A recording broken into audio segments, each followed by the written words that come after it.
सत्व, बल, आरोग्य, सुख, सुख भी उसी से बढ़ता है। तो ये सारे भोजन कैसे हों?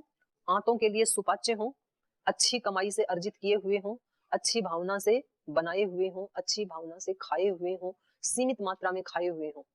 कई बार लोगों को लगता है बहुत ज्यादा अच्छा खाने से बलवान बनते हैं। बहुत ज्यादा खाने से नहीं बनते, जितना पच गया अच्छे से पचा लिया उससे बलवान बनते हैं। लोगों को अपने अंदर भी आहार डालने का पता नहीं है। लोगों को यज्ञ करने में जब वो अग्नि को डालते हैं ना, उसका भी पता नहीं है। कई बार मैं देखती हूँ जैसे यज्ञ करने बैठ जाते हैं, आप उनको क्या बताएं, वैसे तो पढ़े लिखे होते हैं, ऐसे भर भर के सामग्री ऐसे डालेंगे, भर भर। वो अग्नि इतनी सी है, वो सारा वहीं गिरा रहता है। मतलब ये ऐसे ही है जैसे कोई छोटा सा बच्चा हो, अब उसका मुंह छोटा सा है और उसमें वो जो परोसने वाला है ना कड़छी, वो ज्यादा डालेंगे तो जल्दी बड़ा हो जाएगा, पुड़ने लगेगा, जवान हो जाएगा।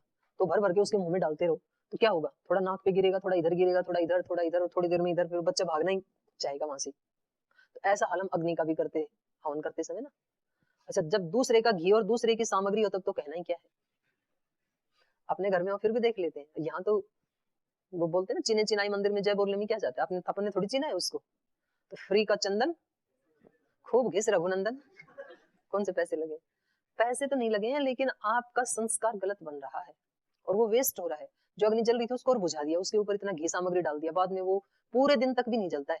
सुबह डाला था तो शाम को भी देखोगे ना तो अध कचरा उसमें मिलेगा। ऐसा हमारे पेट में भी होता है, हाथों में भी होता है। डालते ही जाते हैं, भूख नहीं है तो भी। नाश्ता किया, फिर 2-3 घंटे के बाद कुछ आपको तो मिलता नहीं है, यहाँ पे टाइम से मिलता है।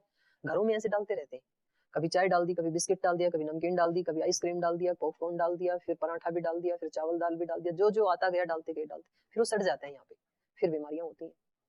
तो खाया हुआ अपना नहीं होता, पचाया हुआ अपना होता है। और प्रसन्नता से थोड़ा थोड़ा खिलाई तो वो लगता भी है अंग में। ऐसे ही अग्नि में थोड़ा थोड़ा डालें घी सामग्री तो अग्नि के माध्यम से सब देवताओं को पहुंच जाता है, वो अनंत में लीन हो जाता है, यही पड़ा नहीं रहता है।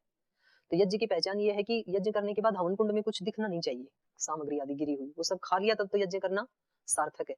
और वहीं पड़ा है या दबा हुआ है तो फिर वो निरर्थक है।